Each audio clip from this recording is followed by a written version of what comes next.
I've worked with him.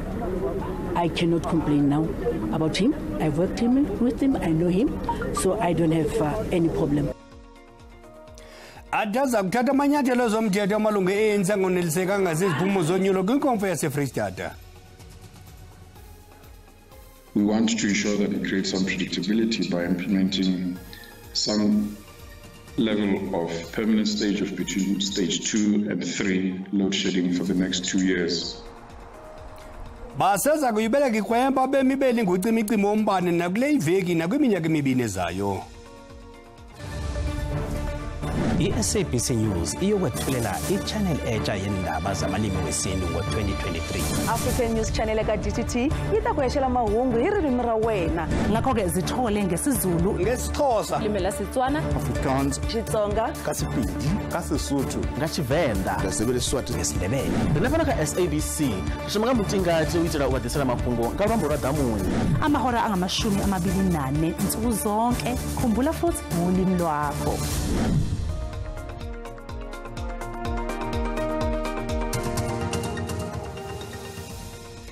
Inkosi Mazole isicaka sithambile siyabhodisa ababukeli sisamkela nani nisibukele kwijelo le-DDT singaphosisanga amaseko masikawuleswa rhuqa. Amalungu e-ANC angonelisekanga kwiphondo lase-Freystata rogrisa ngokudabatha amanyathelo ezomthetho emva kokubhengezwa kweziphumo zonyulo zenkomfa yephondo. La malungu athi kunemibuzo emininzi ngezi ziphumo kwaye athi iinkqubo zale nkomfa bezinamakhwiniba. Wayisakuba ngunondyebo e-ANC kweli phondo UMxolisi Dukwana wonyulwe njengosihlalo omtsha kweli phondo. UMxolisi Dukwana ayengomtshakazi kwezopolitiko ingakumbi kwiphondo lase-Freystata. Kuke kwathi cwaka ngaye emva kokungaboni ngasonye nalowo ebefudula engusihlalo we-ANC ixesha elide kweli phondo iSimahashule. Lo kaDukwana wayeceba ukucela umngeni Mahashule kwasesikhundla sokuba ngusihlalo kwinkomfa yonyulo yeli phondo ngo-2012. Kungoku nje wohlule lowo uyinkulu baphathiswa kweli phondo unkosikazi Sisi Ntombela wangena engqawuza kwisikhundla sokuba ngusihlalo we-ANC kweli phondo. Dukwana ufumene ivoti ezi-346 ngelixa unkosikazi Ntombela efumene ivoti ezi-306. Kodwa nangona kunjalo amalungu angonelisekanga athi awuqina umnqwazi ngezi ziphumo. Bonke ke ebebekwisleyiti sikaMnumzana batshotshe entla kule nkomfa. Ugetso Magume wonyulwe njengosekela sihlalo ebetha lowo ebesakuba ngusekela sihlalo uThabo Manyoni. Upolediso Mutshweneng nguye unobhala omtsha esekelwa nguDibolelo Mahlatsi. I've worked with him. I cannot complain now about him. I've worked with him. I know him, so I don't have any problem. But please, what I'm asking him to do is to make sure that he unites the comrades in the Free State. He must not take sides. Kubekho amagingxigingxi ke kule nkomfa nto leyo ebonakalisa intanda kweliqela kwaye lo kaDukwana kuza kunyanzeleka into yokubana azise imanyano kulo mbutho kweli phondo. We just hope he's not going to do the same mistake that his predecessors did. He should go out and unite the African National Congress in this province. Go and show leadership beyond looking at those who supported it, because that will be the downfall, yet once again, of the African National Congress in this province. Umongameli we-ANC uMnumzana Cyril Ramaphosa ukho buqu evala le nkomfa. Abanye babahlali baseKomani eMpuma Koloni bamemelela ukuba uchithwe umasipala Mgijima. Lo masipala ujamelene nemingeni yokuzisa inkonzo eluntwini kuquka ukucima kombane, indlela ezimbi, ukungaqokelelwa kwenkunkuma kunye nokudlakazwa kwemali. Ngo-2021 lo masipala waxekwa kanobomi ngokwakhe ibala lezemidlalo elalibiza i-15 million rand nelingazange ligqitywe. Ukanti usosiba jikelelo we-ANC uMnumzana uMbalula kule ngingqi kwaye uthembise ngelithi yenza izivile izikhalazo zabahlali kwaye nezicwangciso zokuphucula inkonzo kulo masipala. The mandate is very clear. As we come to Mgijima, there must be a plan of action to be implemented in terms of water. I called the Minister of Water and Sanitation. I asked him, he got cut. I said, what is your blueprint plan for this place? He was going to answer me. He's Mr. Action. He's doing a marvelous job. Mzimvubu is coming up with speed on the other side. He's doing a great job with his Director General, Mr. Phillips. They are doing God's work. I can assure you, when I sat in cabinet, I listened to Mkhunu, I saw his plan of action. I know the water problems in this country within a very short space of time will be resolved. We will have a solution for ucimi-cimi in terms of water issues and sanitation. I know he will give me answers working with the province. And issues of potholes are matters that the province itself and the municipality must be seized with. Kwiinzame zokusipula nengcaba ukuqeshana kwamaqabane ngelithi makubhengezwe njengokho msemthethweni kukwanyatsha nomgaqo-seko iqela eliphikisayo kweli DA liye enkundleni kule veki kwilingelo lokuba kupheliswe lo mgaqo-nkqubo. Kwingxelo yokubanjwa ngobhongwana kwarhulumente uJaji Raymond Zondo wafumanisa ukuba lo mgaqo-nkqubo we-ANC wokuqeshana kwamalungu unyhashana nomgaqo-seko. Kunyaka ophele ikomiti yesigqeba sikazolonke i-ANC igqibe lokuba iza kuqwalasela ngokutsha imigaqo-nkqubo yayo kuquka nokuqeshana ngokobulungu. Kulindeleke uphantsi phezulu kwinkundla yomntla Gauteng nalapho izawube kujamelene ngezikhondo zamehlo iDA neANC malunga nomgaqo-nkqubo walo mbutho owenziwa nge-cadre deployment. Ijaji intloko uRaymond Zondo wafumanisa okokuba lo mgaqo-nkqubo noko uyatsarha. Kaloku uZondo wangqinelana nomongameli we-ANC uCyril Ramaphosa bevuma kwelithi noko umcimbi we-cadre deployment awenzi kakuhle kuba kaloku ukhuthaza ukubanjwa ngobhongwana kwesizwe. Kaloku ne-DA yavuma kwesi sigqibo yathi ke makubekho utshintsho kulo mcimbi. Kulindeleke okokubana ke lo mbutho uye ezinkundleni zamatyala ngelinyanzelisa iANC nomongameli Cyril Ramaphosa bathathele ingqalelo izindululo zekomishoni kaZondo ye-state capture. The DA last year exposed minutes of the ANC's National Cadre Deployment Committee, which confirmed how the party interferes in appointment processes, and the Zondo Commission also found that it is unconstitutional to take into account the views of the Cadre Deployment Committee in making appointments. The case that will be heard this coming week is without a doubt the single most important court case for the rebuilding of our government institutions in South Africa's democratic history. If we are ever to fix the collapsing public services in South Africa, perhaps best epitomized by stage 6 load shedding, that can only start by abolishing the cadre deployment policy that is foundational to state capture and to the collapse of the South African state. Ngo-Oktoba unyaka ophelileyo ikhabhinethi yavumelana ngamxhelomnye kwelithi makuqwalasele ukuthumela abantu eburhulumente nabaziyo umsebenzi sekuthi funqunqu uhanjiso lwenkonzo eburhulumenteni. Kusenjalo ke iDA iza kwenza umngcelelo obheka kundlunkulu we-ANC ngolwesithathu iyokukhalazela ucimicimi wombane. Ndingu-Abongile Dumako kwiindaba ze-SABC eGauteng. Abemi beli kuza kufuneka bazilungiselele ucimicimi wombane nakule iveki nakwiminyaka emibini ezayo. I-Eskom iza kumilisela isigaba sesithathu sikacimicimi ebusuku namhlanje ze kumiliselwe isigaba sesine ebusuku ngomso. Eli qumrhu lixolisile kubemi beli ngomonakalo odalwa ngulo cimicimi nakuqoqosho lweli kwaye lithi libila lisoma ukuphucula le meko. Amagosa kwa-Eskom ebenika ingxelo ngemeko yalo cimicimi ngobuxhakaxhaka bale mihla ngale ntsasa.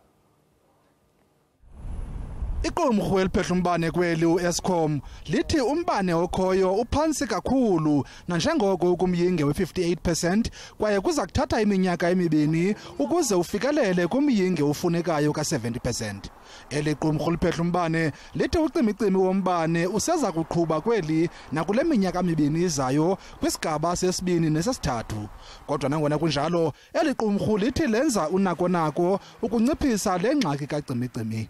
We want to ensure that we create some predictability by implementing some level of permanent stage of between stage 2 and 3 load shedding for the next 2 years. Iyakhula ke imfuneko yombane nanjengoko amashishini amaninzi evula emva kweeholide zeKrismesi. While there has been some improvement in the available generation capacity, allowing us to drop the stages of load shedding, we've also seen an increase in demand for electricity as industry and businesses try to catch up on lost production. Ityala lomasipala abalityala uEskom ngomnye umqobo kweliqumrhu kwaye lithi oku kuthibaza umsebenzi walo wonkinkisha umbane. Understand that municipalities themselves have certain challenges in collecting payment from their customers, but ultimately where we need to get to is a position where those who use electricity pay for it. Eli qumrhu lithi sele liqalile ukukhangela usomaqhuzu walo omtsha oza kungena endaweni ka-Andre de Ruyter noshiyayo ekupheleni kwenyanga kaMatshi kwesi sikhundla. Abanini bamashishini amancinci kwiindawo zasemaphandleni KwaZulu-Natal bayasokola ukuqhuba kakuhle amashishini abo ngenxa yocimicimi wombane. Ucimicimi wachaphazela ngakumbi lamashishini mancinci angenazo igenerator. Intatheli ye-SABC uvusi Khumalo kunye nomfowethu uSibusiswa Tembe badibene nosomashishini othengisa umkhenkce olundi KwaZulu-Natal. Umnumzana Howard Buthelezi wasondeni uqala ibhizinisi lakhe lokwenza ama-ayisi noma amaqhwa eminyakeni eyishumi edlule. Ngaleso sikhathi uhlelo lokucisha ugesi ngenhloso yokuwonga lolungakadlangi ngalendlela yamanje. Uma lufakwe esigabeni sesithupha, ibhizinisi likaButhelezi lishayeka kakhulu njengoba lahlekelwa amaphakethe amaqhwa angaphezulu kwama200 ngenxa yokuncibilika. Ustage 6 ungikhathameze kakhulu ekwenzeni ama-ayisi ngoba uthola ukuthi ekuseni ugesi uzohamba ngo-5 ubuye ngo-9 uphinde uhambe ngo-11 ubuye ngo-3. uButhelezi unezisebenzi ezintathu ethembele kwibhizinisi lakhe ukuze nazo zixoshe igadi eziko. Ushengo nxusa usizo kuhulumeni ukuze ibhizinisi lakhe liqhubeke. Uthi inqobo nje uma ethole ama-generator ngoba kwamanje inzuzo ayitholayo igcina inakekela imishini aphinde aholele nabasebenzi. Singajabula bakhona isinxephezelo noma-ke asubsidize-ke noma ngeinjini-ke ezingakwazi ukuyi-backup yethu asinawo ama-backup. Njengoba amazinga okushisa eqonga enyakatho neKwaZulu-Natal, lokho kwenza ukuthi umkhiqizo kaButhelezi udingeka kakhulu okuyisikhathi esihle sokwenza inzuzo. Kepha-ke ukucisha konga ugesi kwenza ibhizinisi lakhe lingakhuli ngendlela efanele. Eindabeni ze-SABC nginguvusi Khumalo Olundi. Umbutho we-ANC unethemba lokuguzula usodolophu womasipala wase-Mkhondo eMpumalanga ngolwesithathu. Kungokunje lo mbutho uthethana namaqela aphikisayo ukuba asebenzisane nawo ngelixa ubeka izindululo songamthembu usodolophu uMnumzana Mthokozisi Simelane. Idolophu yaseMkhondo nedume kakhulu ngokulima nokufuya. Kodwa ngene ezitalatweni imeko yendlela imaxongo asathethi ke ngenyewe kacimicimi wombane nesisonga semihla ngemihla. Ngaphezulu koko lo masipala uthe gabhu kuqhuthwa-qhuthwano lwezopolitiko nolubona kubulawa ooceba ababini kwisithuba nje senyanga ezimbini. Oku ke kuyatsarha kubahlali nabalinde inkonzo kulo masipala. We don't have electricity, we don't have water, and we don't have jobs. Electricity, it can go for 4 hours, and then when it's come back after 30 minutes, the municipality take the same electricity as ESCOM took it for 4 hours. Umbutho we-DA ucela amalizo ongenelelo kurhulumente wephondo. You know, the Democratic Alliance requested the assistance of the MEC during 2022, where we have requested for assistance. Come and bring on board the Section 139A, where COCTA will bring a team to assist in the financial department, where service delivery might improve. Ngoku ke limfiliba ikamva lika Mthokozisi Simelane nongisodolophu. We're working with some of the opposition parties to put a vote of no confidence to the executive mayor who has stolen our municipality. Kusekude engqinibeni ukuziswa kwenkonzo ebahlalini. Emva kwemigudu yelijelo yokufumana ilizwe lomlomo lomasipala walile ukuphefumla. Abasetyhini ababini abafe icala ngenxa yokusebenza phantsi kwengqatsini yobushushu ngaseKhakamatha eMhlakoloni bathi lithamsanqa kuba kube kanti basaphila. Abanye abasebenzi abasixhenxe basoleke kule veki ipheleyo ngenxa yokuf'icala bubushushu. Abasetyhini bachacha kuhle kwaye kulindeleke kuba bakhululwe esibhedlele ngomso.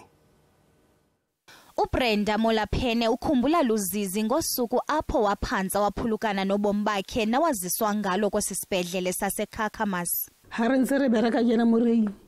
Ndagqibela ndisebenza ndothuka sendilapha ndabuza abantu ukuba ndifike njani esibhedlele kuba andingomntu ufane afisiqaqa. uLisang Mutswedi uyaqala ukusebenza kwifama yomdiliya kwingingqi wa Orange River nangona esinde Cebetshu uthi uza kubuyela enkomeni ayokusebenzela abantwana bakhe ababini abangamakhwenkwe. Ndinyanzelekile ndibuyele emsebenzini kodwa ndiza kuqala ndiphumle isithuba seveki de ndizive ukuba ndingcono. Lixesha lesivuno kule ngingqi kwaye amaqondo obushushu aphezulu ngeyona ndlela kodwa abasebenzi bathi ayenziwa amalinge okubapholisa kobu bushushu kwaye baqalisa ngenjixukuxa ukuze lithi liqatsa ubhobho ilanga babe sebewuqoshelisile umsebenzi wabo. Kukho umntu ohla enyuka esinika amanzi xa sisebenza. Bendiwasela amanzi ndingatyi kakhulu. Nanjengoko kulindeleke kuba amaqondo obushushu abephezulu kule ngingqi, amagosa ezempilo athi uluntu kufuneka lufune uncedo lwezempilo ngokukhawuleza xa lubona impawu. Dizziness, generalized weakness, we should you can put ice bags, especially under the armpits as well as in the groin area for them to cool down. To decrease their central temperatures. You can also use wet towels. Kulindeleke kuba ngomso umphathiswa wezemisebenzi uMnumzana Thula Sinxesi atyelele ezifama kusweleke kuzo abasebenzi ngenxa yomsingo oshushu ajonge neemeko abasebenzela phantsi kwazo. Kwiphulo lokubeka umasipala uMbaxa eNelson Mandela Bay njengenye yendawo ezithandwayo kwezokhenketho nakwezemidlalo, lo masipala ufuna ukutyala imali engange-8 billion rand kwitumente yegalufu yehlabathi eza kubanjelwa kulo masipala. Kodwa nangona kunjalo amaqela aphikisayo axhalabile kongalandelwa ngamanyathelo angawo kusodolophu uMnumzana Retief Odendaal Kulumba. Umasipala ukholelwa ukuba le tumente iza kuhlumisa uqoqosho lwalo masipala. Ukuba le mali yaphunyezwa libhunga, isixeko seGqeberha kulindeleke samkele oMpondo Sihlanjwe kumdlalo wegalufa ngelixa lona olukhuphiswano luza kusasazwa kumazwe aliqela. Lo masipala uMbaxa ulindele ingeniso esondele kwikhulu lezigidi zerandi. Ezi sixeko sishiyeke nokhuphiswano lwehlabathi lezemidlalo olunye, u-Ironman African Championship, emva kokuphulukana nokhuphiswano lombhoxo labadlali abasixhenxe, i-World Rugby Sevens kwisixeko saseKapa. Olu khuphiswano le-World Rugby Sevens belisenza ingeniso engaphezu kwe-150 yezigidi zerandi kulo masipala, ladala namathuba engqesho asondele kumakhulu asixhenxe. Tourism is a low-hanging fruit for us, and because we're a metro with one of the highest unemployment rates in the country, we want to do everything in our ability to boost our tourism sector. Lo masipala uMbaxa uMaqhephethu uqinisekisa ibhunga liyayiphumeza le mali ngaphambi kokuqala kwale tumente. Amaqela aphikisayo atyhole usodolophu ongalandeli imiqathango ekuziseni lo mba kwibhunga. No sizayihlalutya sixoxe phaya ekomitini siphinde sibuye nayo. Always ekomitini thina siyafumanana, but iproblem yethu ibiyile into bana khange yekomitini, it must first go to ekomitini then ke ngoku izapha ecounseling. Lo mba uthe wabuyiselwa kwikomiti ejongene nezemidlalo kulo masipala. Le tumente iNelson Mandela Bay Championship eququzelwe iSunshine Tour kwakunye ne-European Challenge Tour iza kubanjelwa iHumwood Golf Club eGqeberha kule nyanga izayo. Kwiindaba ze-SABC ndingumcebisi Nqena ndiseGqeberha. Ukhanda umongo masinikhumbuze mawethu, iSABC News iza kuphehlelela ijelo ndaba eliza kusasaza indaba ngelwimi zesintu iiyure ezingama-24 ngemini. Elivela tanci liza kusasazela iindaba, iinkqubo ndaba nokuqhubeka epalamente ngolwimi lwenkobe.